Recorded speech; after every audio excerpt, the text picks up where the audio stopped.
امید کرتی ہوں آپ سب لوگ ٹھیک ہوں گے۔ آج کی کہانی ایک سچا واقعہ ہے۔ اگر یہ کہانیاں آپ کو پسند آئیں تو پلیز لائک کریں۔ چلیں شروع کرتے ہیں۔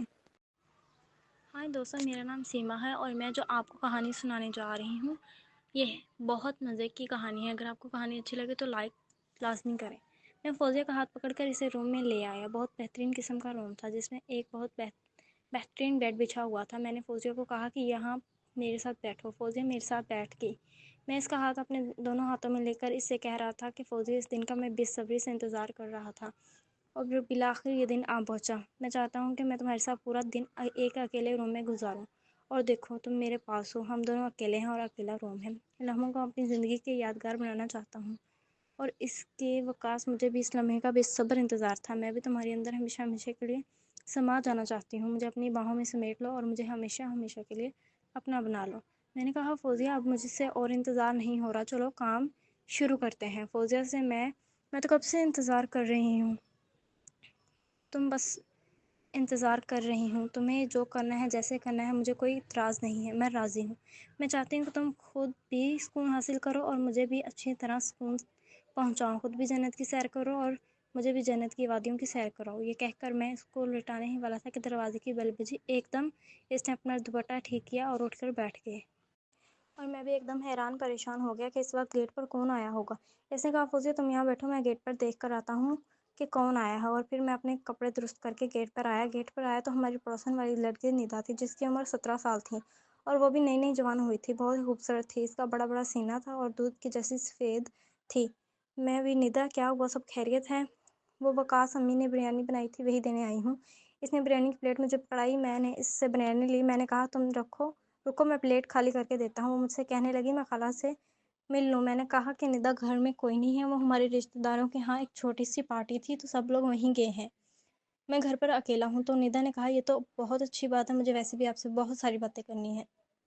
وہ ایک دم اندر آنے لگی۔ اسے کیا پتا تھا کہ پہلے سے میرے گھر میں فوزیہ موجود ہے جو ندا سے 2 سال بڑی تھی، جس کی عمر لگ بھگ 19 سال تھی اور میں نے فوزیہ کو ایک دوسرے کو پسند کرتے تھے اور آج میں فوزیہ کا کام تمام کرنے والا تھا۔ اب یہ میں ندا بھی آگے تھے۔ اب جیسے ہی ندا گھر سے اندر آنے لگی تو میں نے کہا ندا، گھر میں کچھ فرینڈس آئے ہوئے ہیں، تمہارا اس طرح میرے گھر کے اندر آنا اچھا نہیں ہے، وہ کچھ غلط نہ سمجھ لیں، سوچ لیں ہمارے بارے میں۔ تم ایسا کرو کہ 1 گھنٹے بعد آنا، وہ لوگ جب چلے جائیں گے، اور گھر والوں کو بول کے آنا کہ میں پلیٹ لے کر آتی ہوں۔ تو ندا کہنے لگی ٹھیک ہے وقاص، میں 1 نہیں 2 گھنٹے بعد ان کے، اور پھر ندا چلی گئی۔ اب میں دل میں سوچنے لگا کہ پہلے اس فوزیہ کو لٹاتا ہوں، اس کے بعد اگر ندا آ گئی تو آج اس کا بھی کام تمام کر دیتا ہوں۔ اور پھر میں بریانی لے کے اندر روم میں آ گیا۔ پھر میں نے فوزیہ سے کہا کہ فوزیہ پہلے یہ بریانی کھانی ہے یا ہم لوگوں کو اپنا کام کریں؟ فوزیہ کہنے لگی وقاص جیسے آپ کو بہتر لگے۔ میں نے فوزیہ سے کہا یہ ہمارے پڑوس والی خالہ نے بریانی بھجوائی ہے، وہ بہت اچھی پڑوسی ہے۔ پھر میں نے کہا کہ اچھا فوزیہ بریانی کھا لیتے ہیں، اس کے بعد پھر آرام سے کام شروع کرتے ہیں۔ پھر ہم دونوں نے بیٹھ کر بریانی کھائی اور بریانی کھا کر ہم نے بعد میں تقریباً 30 منٹ تک باتیں کرتے رہے۔ اس کے بعد پھر میں نے کہا فوزیہ ریڈی ہو جاؤ، گیم شروع کرتے ہیں۔ فوزیہ کہنے لگی ٹھیک ہے وقاص، میں تیار ہوں۔ پھر میں نے فوزیہ کے ساتھ کھیلنے لگا اور کھیلتے کھیلتے میں نے اس کا سب کچھ دور کر دیا اور وہ بھی سب کچھ اٹھا دیا، اور پھر ہم دونوں جنت کی وادیوں کی سیر کرنے لگے۔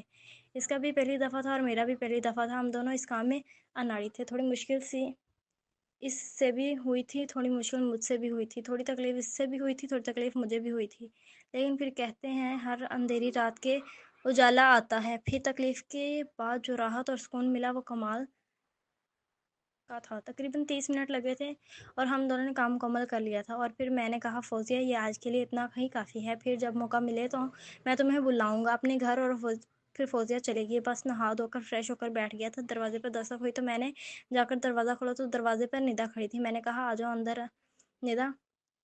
مجھے کہنے لگی وقاص تمہارے دوست چلے گئے ہیں؟ میں نے کہا ہاں ندا، وہ چلے گئے ہیں۔ اور پھر بھی میں ندا کو لے کر اپنے روم میں آ گیا۔ تھوڑی دیر تو ہم لوگ باتیں کرتے رہے، کیونکہ اسے تھوڑی دیر پہلے ہی میں نے فوزیہ کو لٹایا تھا اور اس کا کام تمام کیا تھا، تو میں چاہتا تھا کہ تھوڑا سا مجھے وقت مل جائے تاکہ میں بالکل تیار ہو سکوں۔ اور پھر تقریباً 30 منٹ کے بعد ندا کے ساتھ شروع ہو گیا۔ کافی عرصے سے مجھے پسند کرتی تھی، اس کا مجھے بھی علم تھا، لیکن میں کسی موقع کی تلاش میں تھا جو مجھے آج ملا۔ اب کیونکہ میں پہلے فوزیہ کے ساتھ چکا تھا تو دوسری بار میں ہمیشہ لمبا تاکہ تھوڑا لمبا جا سکوں، اور اس ندا کا بھی پہلی مرتبہ تھا۔ پہلے تو وہ کافی تکلیف محسوس کر رہی تھی، پھر اس سے بھی بہت اچھا میل ہو رہا تھا، اور اس طرح ہمارا کام چلتا رہا، اور مجھے بھی بہت سکون محسوس ہو رہا تھا۔ تقریباً 1 گھنٹے کے قریب ہمارا